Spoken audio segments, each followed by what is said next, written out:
ఫిబ్రవరి నెలాఖరు నాటికి మండపేట నియోజకవర్గంలో సగం ఊర్లలో వైసీపీకి ఎన్నికల్లో ఏజెంట్లు కూడా దొరకని పరిస్థితి రాబోతోందని మండపేట నియోజకవర్గ జనసేన పార్టీ ఇన్ఛార్జ్ వేగుళ్ల లీలాకృష్ణ అన్నారు.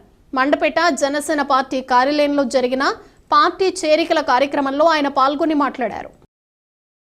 ఏడేది సీతానగరానికి చెందిన పంచాయతీ 10వ వార్డు సభ్యులు పిల్లి మణికంఠ, బొక్క రామకృష్ణ, మాచవరపు తలుపులు తదితరులు ఆధ్వర్యంలో వైసీపీకి చెందిన సుమారు 40 మంది సభ్యులు ఆ పార్టీని వీడి జనసేన పార్టీలోకి చేరారు. వీరందరికీ పార్టీ కండువాలు కప్పి సాదరంగా పార్టీలోకి ఆహ్వానించారు. అనంతరం పంచాయతీ వార్డు సభ్యులు మణికంఠ మాట్లాడుతూ వైసీపీలో కష్టించి పనిచేసే వారికి గుర్తింపు లేదన్నారు. విలువలు లేకపోవడంతోనే తాను పార్టీ మారినట్లు మీడియాకు తెలిపారు. అనంతరం లీలాకృష్ణ మీడియాతో మాట్లాడుతూ త్వరలో ఎమ్మెల్సీ తోట నిర్ఘాంతపోయేలా ఆ పార్టీ నుండి తమ పార్టీలోకి చేరికలు ఉంటాయన్నారు. కొందరు ముందే సిద్ధమవుతుంటే మరికొందరు ఎన్నికల కోడ్ వచ్చే వరకు వేచి చూస్తున్నారన్నారు. కోడ్ అనంతరం 22 గ్రామాల్లో ఆ పార్టీకి ఎన్నికల ఏజెంట్లు కూడా తయారవుతారని ధీమా వెలుబుచ్చారు. జగన్ వల్ల ఈ రాష్ట్రం సర్వనాశనం అయిపోతుందని వైసీపీకి చెందిన వారే ఎక్కువగా బాధపడుతున్నారని తెలిపారు.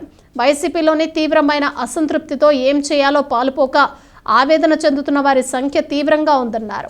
నివురుగప్పిన నిప్పులా ఉన్న వారంతా అతి త్వరలోనే తమ ఆవేదన వెలిబుచ్చి పార్టీ మారేందుకు సిద్ధంగా ఉన్నారని అన్నారు.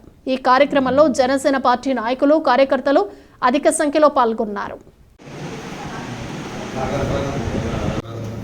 మాచవరం తలుపులు గారు, అలాగే పిల్లి మణికంఠ, అలా 10వ వార్డు సభ్యులు, పిల్లి పంచాయతీ సభ్యులు, అలాగే ఇతర వారి మిత్ర బృందం, పెద్దలు అందరూ, యువకులు, అన్ని వర్గాల నుంచి, అన్ని కులాల నుంచి కూడా ఈరోజు జనసేన పార్టీలో జాయిన్ అవ్వడం జరిగింది.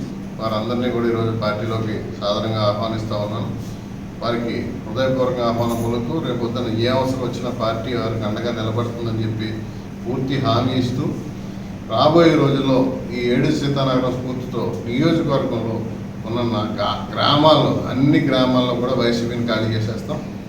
ఇక రాబోయే జనవరి 31వ తారీఖు తర్వాత ఈ నియోజకవర్గంలో చాలా గ్రామాల్లో వైసీపీకి ఏజెంట్లు ఉన్న పరిస్థితి కనిపిస్తుంది. అది మీడియా మిత్రులకు నేను తెలియజేసుకుంటూ ఈరోజు 7 సీతానగరం గ్రామం ఒక స్ఫూర్తిదాయకంగా మొత్తం వాళ్ళు చెప్పారు. వాళ్ళ గ్రామంలో వైసీపీ అనేది కూడా కనిపించకుండా చేస్తామని సోదరులు చెప్తా ఉన్నారు. వారందరికీ కూడా నా హృదయపూర్వక ధన్యవాదాలు, అభినందనలు అలాగే తెలియజేసుకుంటూ వారిని పార్టీలోకి సాధారణంగా